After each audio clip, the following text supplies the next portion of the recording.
இப்படி ஒவ்வொரு திட்டத்தையும் இன்றைக்கு பார்த்து பார்த்து செய்யக்கூடிய முதலமைச்சர். இன்றைக்கு நேற்று நம்ம உரையாற்றி இருக்கின்ற நம்முடைய சட்டமன்ற உறுப்பினர், நம்முடைய முன்னாள் அமைச்சர் அண்ணன் செங்கோட்டையன் சொல்லும் பொழுது அரசு ஊழியர்களை பற்றி பேசினாங்க, ஆசிரியர்களை பற்றி பேசினாங்க. பொதுவாக இந்த சமுதாயத்தில் அரசு ஊழியர்களை பற்றியும் குறிப்பாக எங்களுடைய ஆசிரியர்களை பற்றியும் பேசும்போது சில பேர் அவருடைய பலம் தெரியாமல் பேசிவிடுகிறார்கள். அது வேதனையாக இருக்கின்றது. எவ்வளோ தெரியுமா சம்பளம் வாங்குறாங்க அவங்க அப்படின்னு ரொம்ப ஈஸியாக பேசிவிட்டு போகிறார்கள். அதை முழுமையாக ஒரு சமூகத்தினுடைய பலம் என்பது எங்களுடைய அரசு ஊழியர்கள் என்பதை உணர்ந்தவர் எங்களுடைய முதலமைச்சர் கலைஞர் அவர்கள். எந்த ஆர்ப்பாட்டம் போராட்டம் நடந்தாலும் உடனடியாக ஒரு பொது சமூகத்தை அவங்களுக்கு எதிர்ப்பாக திருப்பிவிட்டு அவங்களை கொச்சைப்படுத்துவது போல, இவங்க இது வாங்குறாங்க, இவங்கள்ட்ட என்ன கேடு வந்துச்சு, எதுக்கு இதெல்லாம் பண்ணுறாங்க என்று சொல்லும்போது வேதனையாக இருக்கின்றது. ஒரு நல்லா தெரிஞ்சுக்கோங்க, எங்கள் ஆசிரியர் பெருமக்களாக இருந்தாலும் சரி, எங்களுடைய மருத்துவர்கள், எங்களுடைய செவிலியர்களாக இருந்தாலும் சரி, ஏதாவது எங்களை போக்குவரத்து சார்ந்திருக்கின்ற ஓட்டுநர்களாக இருந்தாலும் சரி, இவங்களை ஆர்ப்பாட்டம் போராட்டம்லாம் முடிஞ்சதுக்கு அப்புறமேட்டு அதே டீச்சர்கிட்ட தான் போய் பிள்ளையை கொடுத்து எப்படியாச்சும் என் பிள்ளைய நல்லா படிக்க வச்சிருங்க, மருத்துவர் ஆக்கிடுங்க, இன்ஜினியர் ஆக்குங்கன்னு சொல்கிறீங்க. அதே டாக்டர்கிட்டையும் செவிலியர்கிட்ட தான் போய் எப்படியாச்சும் உயிரை காப்பாற்றுங்க என்று நீங்கள் சொல்லுகிறீர்கள். பேரிடர் காலம் என்று வந்த பொழுது எந்த வண்டி ஓடிச்சுன்னு எங்களுக்கு தெரியாது. ஆனால் எங்கள் அரசு போக்குவரத்து சார்ந்த ஓட்டுநரை நேரங்காலம் பார்க்காம அந்த வண்டியை ஓட்டி பயன்படுத்தாங்க என்று சொல்லும் பொழுது அந்த பலத்தை உணர்ந்தவர் எங்கள் முத்தமிழர் கலைஞர் அவர்கள். அரசு ஊழியர்கள் என்று சொன்னால் முதலாக ஏன் முத்தமிழர் கலைஞர் காலத்தில் குடும்ப பாதுகாப்பு திட்டம் கொண்டு வந்தது அவர் தாங்க.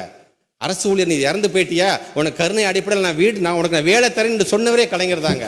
அரசு ஊழியர்களாக இருந்தாலும் ஆசிரியர்களாக இருந்தாலும் ஒவ்வொரு வாரிசுகளுக்கும் ஒரு ஹெல்த் கார்டு கொடுக்குன்னு சொன்னதே கலைஞர் தாங்க. எஸ்மா டெஸ்மான் 2001 2006 கொண்டு வந்து 1,74,000 பேர் ஒரே கையெழுத்து வெளியில் அமைச்சிக்கல.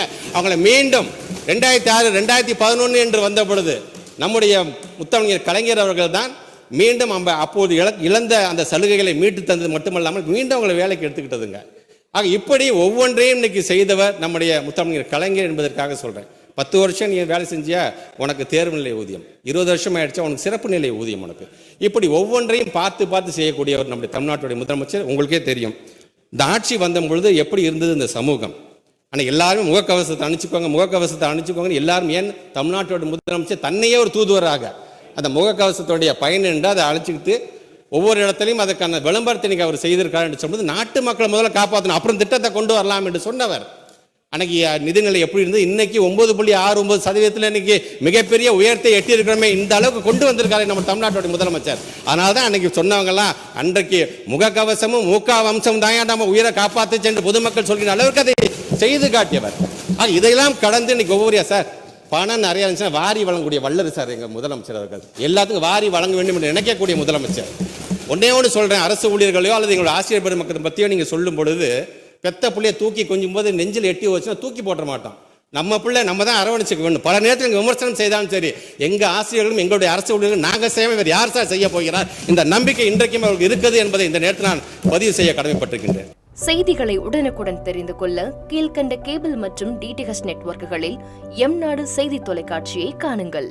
பாதகம் செய்பவரை கண்டால் நாம் பயம் கொள்ளலாகாது பாப்பா, மோதி மிதித்து விடு பாப்பா, அவர் முகத்தில் உமிழ்ந்து விடு பாப்பா. அண்மை செய்திகளை உடனுக்குடன் தெரிந்து கொள்ள இணைந்திருங்கள் எம்நாடு தொலைக்காட்சியுடன்.